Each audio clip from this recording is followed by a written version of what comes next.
Hello, my name is Ryan Chandler, and welcome to the Far Out Within.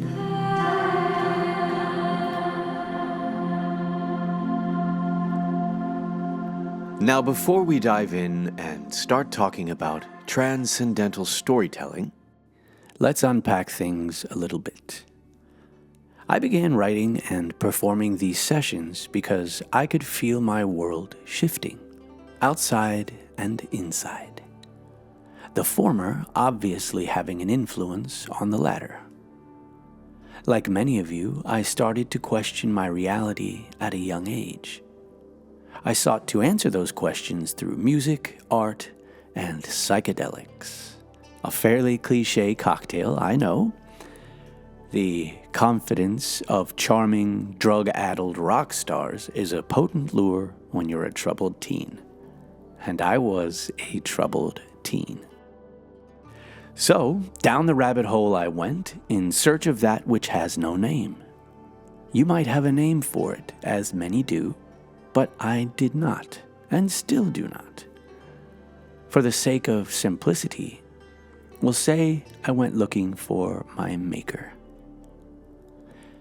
Though I had many life-altering, monumental experiences, I was never able to shake hands with a god. I was never the guest of any deities, and I have no golden plates from the gift shop of the heavens. What I did gain was perspective. Perspective doesn't always give you the answers, but it allows you to ask better questions.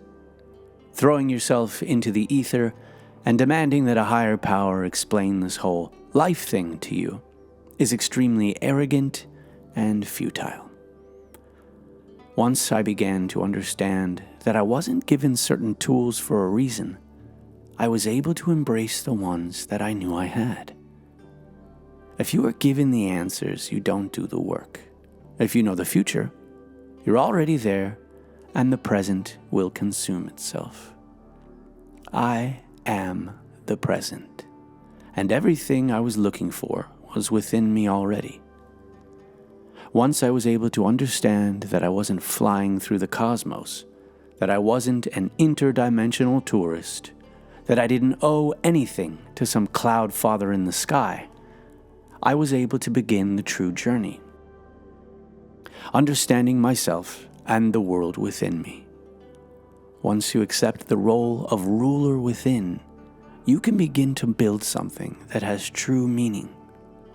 You can begin to release yourself from those who would seek to cripple your individuality for their personal and/or monetary gain.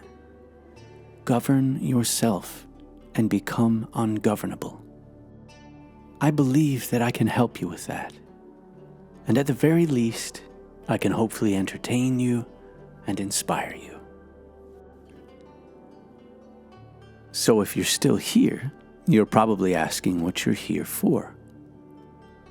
what is transcendental storytelling? Transcendental storytelling is similar to guided meditation, in the sense that the guide intends to lead you to a desired destination. Guided meditation is the opposite side of the coin, in the sense that its aim is to silence the mind. Transcendental storytelling aims to open doors within the mind and trigger emotions and feelings. It's a way to travel through the mind and explore ourselves in various ways. Each story or session is designed to have an intended effect. Some might address trauma or feelings of anxiety. Some are designed to ease the mind, and some are designed to simply inspire imagination. Every episode will be different. These stories, like most, are seeds that the mind will grow in their own way. Through metaphor, thoughtful scene description, and sound, the recipient will come face to face with themselves and their demons. Today's session is going to address emotional baggage and rebirth. Sometimes we need to burn everything down and start over. We need to visualize ourselves the way we want to feel and be seen, and that can be difficult if we're carrying around these old or inauthentic versions of ourselves. And stick around at the end for some palate-cleansing music that I created for the episode. Not all episodes will have music at the end, but some of them will. So, without further ado, Episode 1, The Cave.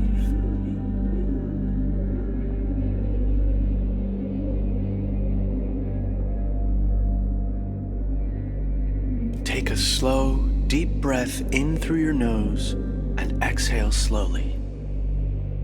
Clear your mind and relax your body.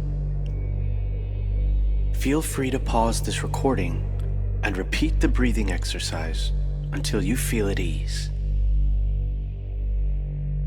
I want you to close your eyes and imagine a vast, black, empty space. Allow my words to fill that space and experience everything in a first-person view if you can. Know that when I use the word we, I am not referring to you and myself. The you represents you, and whoever the other character is up to your imagination and/or subconscious. We are here, you and I, next to a modest, crackling fire that is slowly losing flame. We huddle in closer to feel its fading warmth and watch the glowing orange of its heart pulsing slower and slower. We found this cave together in our early days, and we've remained here since. Its comforts a great relief when you weren't strong enough to face the forest at her worst. I watched you grow and change a million times over, always with you, ever by your side. As nightfall claims its victory upon these woods, so too does our cave become black. We are tired and the fire has abandoned us, but we do not sleep. Laying idly upon the cool stone floor, we wait for them to come. In the early days, it was just the two of us, not a care in the world. The more we ventured out among the forest, and the deeper we dug into our cave, the more we began to feel their presence. Just glimpses at first of these timid apparitions, but soon they would want more from us. They would grow bolder and draw nearer and nearer until finally they were among us. In our stronghold every day now, hiding in the shadows, awaiting nightfall. We can hear them begin to loosen from their perches and crags as they descend upon us. We knew they would come, as they always do now. Their routine had become a part of ours. Their little whispers come first, distant and indecipherable, a cacophony of reciprocal hiss and spit. I try my best to shoo them from you, but I fail like I have most nights, and you have completely resigned yourself from the job of your own protection. I wonder if you can feel the aching disappointment stirring inside me. They climb up the ladder that is your spine and make their way into your ears and eyes. Minuscule individuals they are, but hulking destroyers when they combine. They lay siege to you from within, scraping, feeding, colonizing, and often planting their vile little seeds. When the ordeal is over, you usually collapse into some broken shape, close your eyes, and dream their dreams. When I wake you, I look deep into your eyes to try and find you. I always do, but with each passing day, it has become more difficult. You are distant, infected, and determined to destroy yourself. Determined to allow them to guide your hand. You chop wood in the forest to build them homes, but won't tend your own fire. You gift them the prized portions of our game, whilst we feed upon scraps and entrails.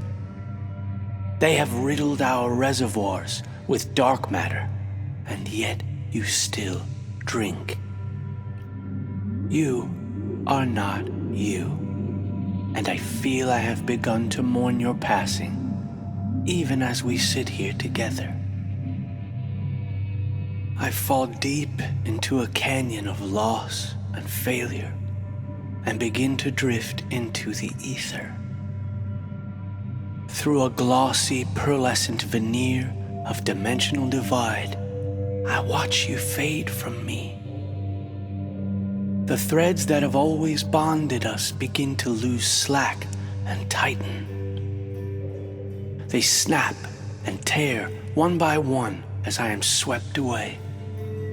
Now, only 2 threads remain. The very first one I attached to you, and the very first one you attached to me. They stiffen like the rope of an anchor in a current, and the tug distracts you from your downfall. Your senses sharpen briefly, and you become aware of the state of things. Through this final line, this final bond between us, I send you not a message of guidance, but what I should have given you all along, a reverberating sense of love, a foundation from where you could have built galaxies.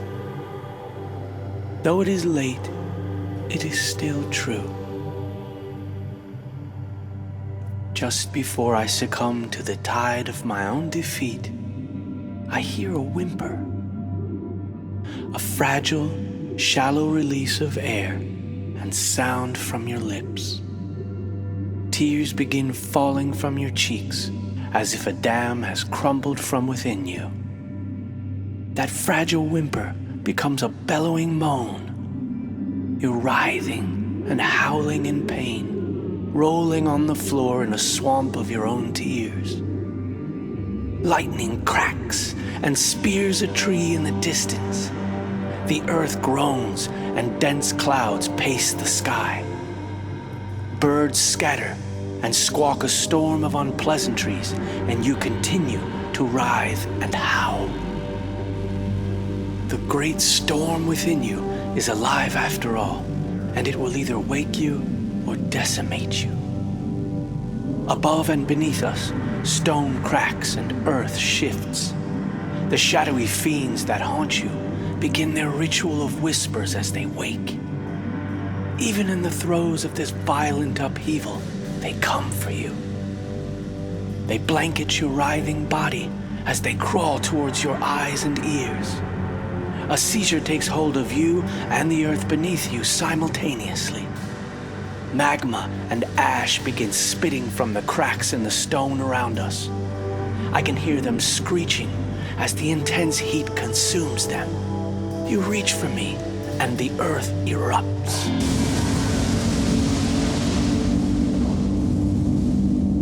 We wake with our bellies up to a blue sky, pines slightly skewing the view. The smell of smoke and ozone weaves in and out of warm summer morning air. A Cooper's hawk is arguing with a dense flock of starlings in the distance as we begin to reanimate. I watch you cautiously and in amazement as you survey the damage. Smoldering rubble surrounds us, and our cave is in complete ruin. Smoke and steam escape your badly burned skin, and I can barely recognize you beneath your deformities. You don't seem to be injured or in pain as you come to your feet. We lock eyes for the first time in a very long time, and you smile. smile at me. I can see you again, and I can see that you see me. A light gust moves through the forest and hits your body. A patch of destroyed skin is loosened and blown away, revealing new skin below. I watch you inspect the area quizzically and then look back to me. You smile a knowing smile, and I understand immediately. My heart can barely handle the immense waves of joy. I follow you down to the river, and we walk upon the warm stones into the gently moving current. The passing water loosens patches of charred skin from you, and new skin is revealed. Holding a fallen branch to resist the current, you fully submerge, and I lose sight of your disfigured body. Seconds pass and you resurface. In the full glow of an unobstructed sun, you stand there as you were when we were young, made new and full of life, untouched and unpoisoned by sick fiends and sycophants. We laugh together like children do, and I feel the strands of our bond reconnecting. You let go of the sturdy branch and let the current take you with it. I follow suit, and we glide along the surface of the silver water on our backs. Eyes to the azure sky, confident in the wayfaring river. We whip around a bend of fallen rock, and the current slows. You come to your feet in the shallows and lay eyes upon a dam. A wall of well-placed rocks and mud stretches from bank to bank, clogging the main artery of the forest. Our eyes follow a beaten path from the muddy shoreline to the opening of a large cave. Your youthful and vibrant glow starts to flicker as you stare at the hole in the mountain. You begin to remember those promises of comfort, safety, and stability. Was it really all that bad? After all, they kept you warm and took care of you, right? Or did you do that for them? The memory was cloudy, and I could see you wrestling with it. In your daze, you couldn't hear the whisper start, but I could. From a murmur to a rolling hiss, it happened quickly. I looked to you for a reaction, but you didn't move. I could feel the intensity growing, and soon they would have you again. I screamed with everything I could give, and you turned with a startled look on your face. I looked you in the eyes and said, "You don't need them. They need you. Run." We dashed towards the dam, unearthing rocks and mud and letting water pass. With each stone we pulled, they drew nearer. With a mighty heave, you released a boulder at the center, and the full weight of the river came crashing forward. In the distance, we could hear them in a fever pitch as the ancient river set us back on course. Like otters adrift, we clung to one another as we let the river take us. Our destination was merely a symptom of the present. We paid attention to our surroundings, looked out for each other, and tended to our happiness.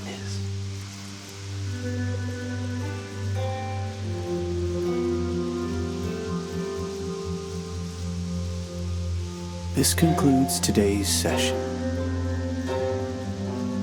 Take a deep breath and bring yourself back to the surface.